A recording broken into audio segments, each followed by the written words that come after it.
TV 24 news ವಾಹಿನಿಗೆ ಸ್ವಾಗತ. ತ್ಯಾಜ್ಯವನ್ನ ವಿಲೇವಾರಿ ಮಾಡಬೇಕಾದ ಪಟ್ಟಣ ಪಂಚಾಯಿತಿಯು ತನ್ನ ಕಚೇರಿಗೆ ನಿರುಪಯುಕ್ತ ಹಳೆಯ ವಾಹನಗಳು, ವ್ಯರ್ಥ ಸಿಂಟೆಕ್ಸ್, ಕಬ್ಬಿಣ ಮತ್ತು ಪ್ಲಾಸ್ಟಿಕ್ ಪೈಪ್ಗಳು ಇನ್ನಿತರ ಉಪಕರಣಗಳಿಂದ ತೆಕ್ಕಲಕೋಟೆ ಪಟ್ಟಣ ಪಂಚಾಯಿತಿ ಕಚೇರಿಯು ಗುಜರಿ ಅಂಗಡಿಯಂತಾಗಿದೆ. ಪಟ್ಟಣದ ಹಲವೆಡೆ ಕಸದ ತ್ಯಾಜ್ಯವು ಹೆಚ್ಚಿದ್ದು ಶಾಲೆಗಳ ಆವರಣ ಹಾಗೂ ಕಚೇರಿಗಳ ಆವರಣ ಸೇರಿ ಇನ್ನಿತರ ಸಾರ್ವಜನಿಕ ಸ್ಥಳದಲ್ಲಿ ಕಸದ ತ್ಯಾಜ್ಯವು ಕಾಣಬಹುದಾಗಿದ್ದು, ಕಳೆದ ವರ್ಷ ಸೊಳ್ಳೆಗಳು ಹೆಚ್ಚಾಗಿ ಮಾರಕ ಡೆಂಗ್ಯೂ, ಚಿಕನ್ ಗುನ್ಯಾದಂತಹ ರೋಗಗಳ ಪ್ರಕರಣಗಳು ಹೆಚ್ಚಾಗಿದ್ದವು.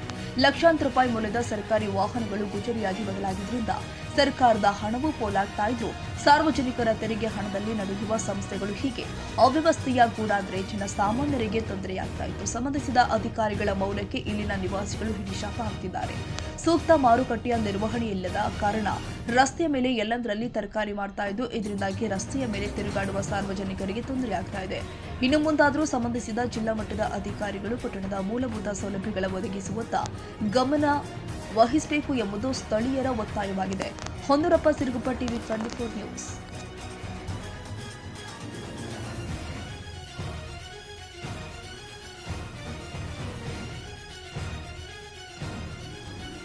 ಕನ್ನಡಿಗರ ಮೆಚ್ಚಿನ ನಿಮ್ಮ ಟಿವಿ 24 ಕನ್ನಡ ನ್ಯೂಸ್ ವಾಹಿನಿ ಇದೀಗ ಟಿವಿಯಲ್ಲಿ ಲಭ್ಯ. ಕರ್ನಾಟಕ ಮತ್ತು ದೇಶ ವಿದೇಶದ 360 ಡಿಗ್ರಿ ಸುದ್ದಿ ಹಾಗೂ ಉತ್ತರ ಕರ್ನಾಟಕ, ಬೆಳಗಾವಿ, ಬಾಗಲಕೋಟೆ, ಧಾರವಾಡ, ಹಾವೇರಿ, ಗದಗ, ಬಿಜಾಪುರ ಜಿಲ್ಲೆಯ ಕ್ಷಣ ಕ್ಷಣದ ವಿವರವನ್ನ ಪಡೆಯುವುದಕ್ಕೆ ಟಿವಿ 24 ಕನ್ನಡ ನ್ಯೂಸ್ ವಾಹಿನಿಯನ್ನ ಲೈಕ್ ಮಾಡಿ, ವಿಡಿಯೋಗಳನ್ನ ಶೇರ್ ಮಾಡಿ, ಕಮೆಂಟ್ ಮಾಡುವ ಮೂಲಕ ನಮ್ಮ ವಾಹಿನಿಗೆ ಸಹಕಾರ ನೀಡಿ ಮತ್ತು ಚಾನೆಲ್ ಅನ್ನ ಸಬ್ಸ್ಕ್ರೈಬ್ ಮಾಡಿ. Thank you.